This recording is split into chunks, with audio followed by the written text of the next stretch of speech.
Disyembre 4, 2024, gipadalhan sa City Engineer's Office sa Davao og order of removal ang TAG-IYA sa Camp Eleaga Spring Resort nga sa Cherry Caparoso nga pangtanggalon kung mag-self-demolish sa GIPANGTUKOD niini nga cottages ug swimming pool. Sa rason nga wala kini malakip sa gikuha nga building permit o certificate of occupancy nga nakasupak sa National Building Code of the Philippines. Gani, gihatagan og usa ka semana si Caparoso alang sa self-demolition.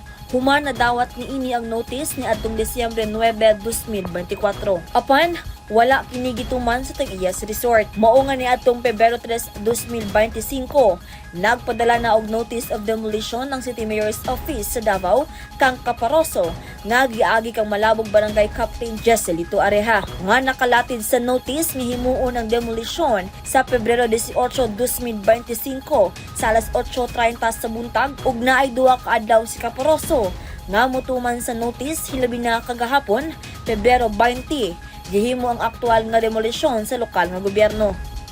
Gani, sa video nga nakuha sa Newsline Philippines, gibabagan pa ang demolition team ug mga pulis nga mosulod sa resort. Ug milungtad pa og usa ka oras ayha na kumbinsi sa Caparoso nga ipatuman na ang pagguba sa mga istruktura nga nakalatid sa notice.